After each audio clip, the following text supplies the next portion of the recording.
Ele é conhecido em todo o Brasil pelos seus posicionamentos, principalmente os mais conservadores. Eu converso agora com o deputado federal Jair Bolsonaro. Muito obrigada por vir a Blumenau. Você esteve aqui na cidade para uma audiência sobre desarmamento. Então, eu gostaria de, em primeiro lugar, saber a sua opinião, né, sobre esse projeto do deputado Peninha, que visa aí criar uma nova legislação para o porte de armas aqui no Brasil. Primeiro, revogando esse atual Estatuto de Desarmamento, que só desarmou o cidadão de bem.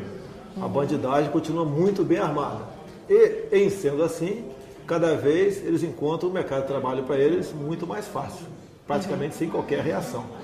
Nós queremos dar o direito ao cidadão de bem poder defender a sua vida e, pensando no Brasil todo, esse mesmo cidadão de bem ser a primeira linha de defesa numa proposta totalitária deste governo que está aí.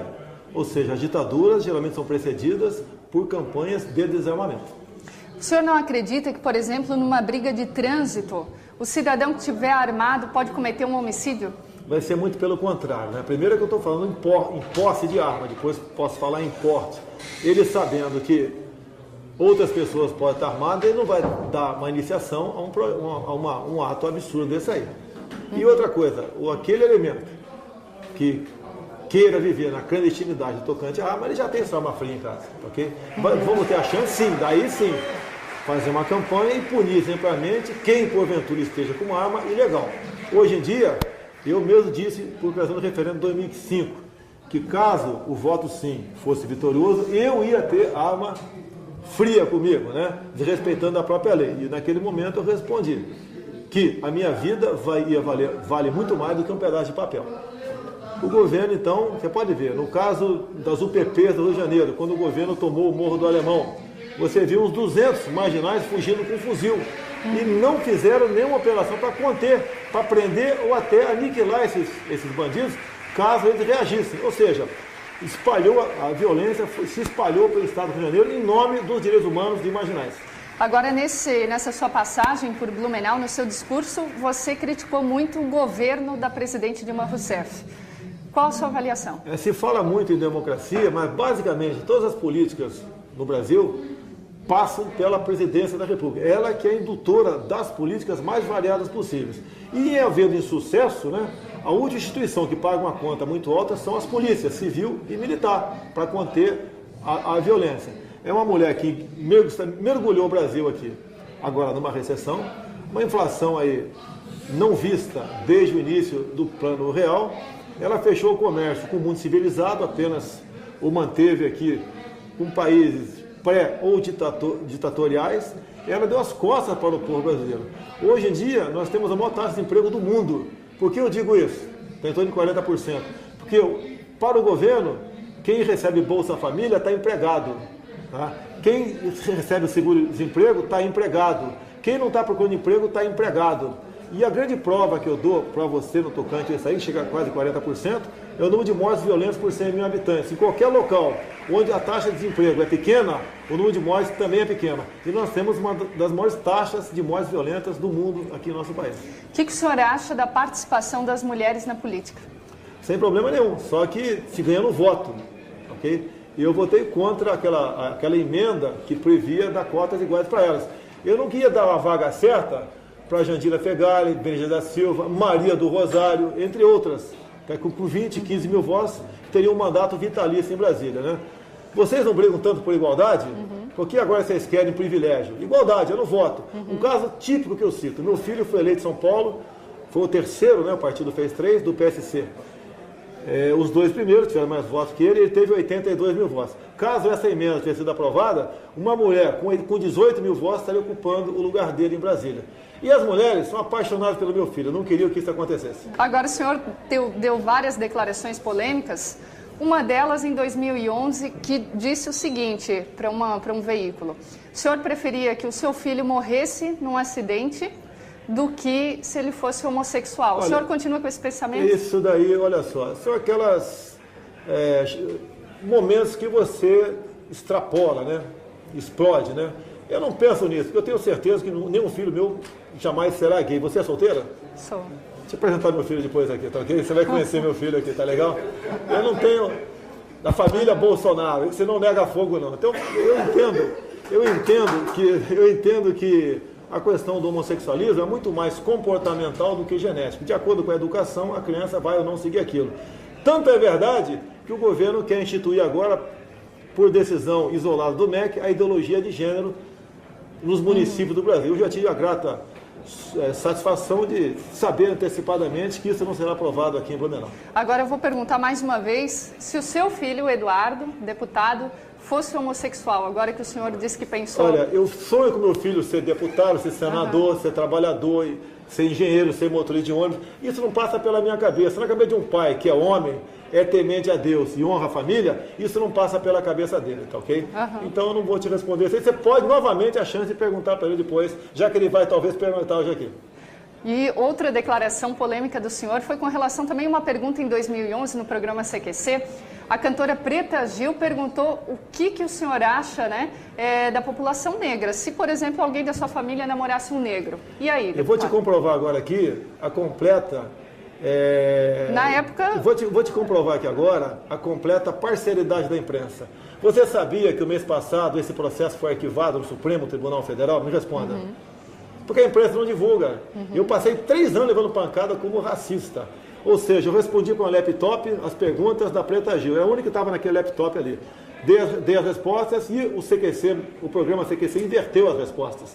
Tanto é que eu pedi a fita bruta para a minha defesa e o programa CQC respondeu simplesmente uma coisa para o procurador da República, doutor Janot, que não tem mais a fita bruta, ela foi reutilizada. Ou seja, se o senhor Marcelo Taz entregasse a fita bruta, estaria fazendo prova contra ele mesmo. Eu sou um alvo compensador, eu vou dar trabalho em 2018. E só calúnia, e só com calúnias eles podem tentar me derrubar. Tanto é que ano passado eu devolvi 200 mil da Friboi que botaram na minha conta por ocasião da campanha. Qual parlamentar faz isso aí? O senhor vai ser candidato a presidente, então? Eu pretendo estar num partido que, por ocasião das eleições de 2018, entre nós, caso alguém tenha condições de disputar a presidência, que fique conosco essa legenda e não seja vendida para o PT como o meu partido vendeu ano passado. Agora, para a gente finalizar, no seu discurso aqui, você falou da época da ditadura. Você gostaria que voltasse essa época no Brasil? Quem tem saudade dos valores daquela época é o povo brasileiro. Okay? Você tinha família, bandido era bandido, polícia era polícia, você tinha respeito, você podia andar de madrugada pelas ruas, tinha direito de ir e vir. O único direito que você não tinha era votar para presidente, governador, capitais e territórios. E o senhor quer isso de volta? Não, olha só, você não tinha isso. O povo foi à rua para pedir o quê? Ele não foi pedir segurança, saúde e educação, foi para pedir direto já. Hoje estão votando. Estão felizes? Não. Então aquela época foi marcante, porque nós evitamos, no dia 2 de abril de 64, foi quando o Congresso cassou o mandato de João Goulart, evitamos que o Brasil fosse comunizado. Hoje eles estão pelo grancismo. Você já viu os currículos escolares, como está apinhado de matérias, inclusive louvando Fidel Castro, Che Guevara, Zé Dirceu, Benedito da Silva, entre outros. A esquerda toda é louvada. Uma Comissão Nacional da Verdade, onde a Dilma Rousseff indicou os 7 para compô-la. Que imparcialidade tem essa comissão? Eu até na tribuna da Câmara fiz um discurso, né? Vale a pena falar aqui bem curtinho, 10 segundos. Eu comparei a Comissão da Verdade, aquela cafetina que queria escrever a tua biografia, que agora é não autorizada. Escolheu 7 prostitutas. A cafetina é Dilma Rousseff na forma pejorativa aqui. No final da história, qual é o relatório final das cafetinas? Ou melhor, das prostitutas, que a cafetina tinha que ser canonizada. Essa é a Comissão da Verdade de Dilma Rousseff. Não seria um preconceito da sua parte com relação às mulheres, senhor? Mas o que as mulheres têm a ver com Dilma Rousseff? Uma repórter perguntou para ela, por ocasião do kit gay, se ela era homossexual. Ela falou, não vou nem discutir isso aí, com deboche. Ou seja, ela preconceituosa com os homossexuais. Por que não diz? Por que o filho, o neto dela, não se submete ao kit gay nas escolas? Nas escolas não. Bota lá dentro do Palácio do Planalto para aprender o kit gay. Está escrito aqui, ó, é para o público infanto-juvenil. Cota para professor homossexual, livros didáticos para bibliotecas com a temática de diversidade sexual. O que você soma na cabeça de uma criança, de um futuro cidadão, botando esse tipo de disciplina dentro da escola? Não soma nada.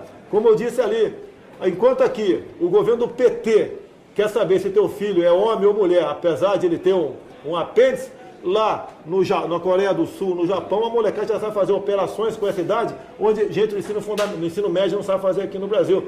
A educação é uma coisa que tem que ser tratada com respeito. Não é botar a criança o tempo todo dentro da sala de aula, não. Você tem que dar mesmo para o professor trabalhar. Botar um currículo decente, como esse que vocês chamam da época de ditadura militar, onde tinha educação moral e cívica, onde o aluno se levantava quando o professor entrava na sala de aula. Hoje a professora está preocupada em não apanhar na sala de aula do que em estudar. É isso que acontece no nosso país. Se o senhor for eleito, então será um regime ditatorial. Não existe, não houve ditadura no nosso país. Vocês não conhecem ditadura. Vê as damas de branco em Cuba, que Dilma Rousseff e Lula tanto admiram. Vê o regime na Coreia do Norte. Lá tem ditadura. Vê como está na Venezuela. Vê se o Brasil naquela época era uma Venezuela. O brasileiro tinha como sair e ir e voltava para qualquer lugar do mundo. Tanto é que nós lançamos a campanha. Brasil, ame ou deixo. Para de fazer aquele proselitismo todo, de se vitimizar como esse pessoal da esquerda que diz que foi torturado. Se pegar qualquer presídio aqui do teu estado, perguntar para um preso se está sendo bem tratado, e falar não, vai falar que está sendo torturado. A esquerda se vitimizou, treinaram em Cuba, pegavam o dinheiro da Coreia do Norte, faziam sequestro de autoridades aqui, sequestraram aviões, matavam gente, faziam barbaridade aqui, botavam terror, estudaram o mínimo manual de guerrilha do Carlos Marighella, que o grupo do PAC, Proletários Armados para o Comunismo, de Cesare Battisti, usou nisso também. Depois que o PT conseguiu dar asilo e tirar da cadeia o Cesare Battisti, estava morando até pouco tempo no apartamento de Luiz Eduardo Grial, homem que foi condenado por 4 homicídios na Itália, e o processo é reconhecido como legal pelo Tribunal de Direitos Humanos da Europa. Será que o pessoal não acorda que nós estamos indo para a ditadura? No livro escolar se ensina, né, para o moleque o capitalismo é o inferno, o socialismo é o paraíso. Acordem para isso. Esse pessoal que está no governo não está preocupado com democracia. Eles querem o totalitarismo. E para chegar lá, você tem que primeiro desarmar o povo, desacreditar as instituições, esculachar com os valores familiares, atacar as igrejas, as religiões, como se faz em parada gays, por aí afora, etc. É isso que acontece. Daí chega a hora deles realmente botar ali, através do regime de exceção, fazer valer o seu valor. E as Forças Armadas, graças a Deus, pelo seu Exército, pela sua Marinha, pela Aeronáutica, são instituições que são o último obstáculo para a imposição do socialismo, que é o nome de fantasia do comunismo. Tá certo, então. Deputado, muito obrigada pela tua entrevista. O deputado Jair Bolsonaro, que já está na 7ª legislatura e continua aí com os seus posicionamentos fortes, principalmente os mais conservadores. Essa e outras entrevistas, vocês podem conferir aí outros vídeos no site diariodemajornalista.com.br.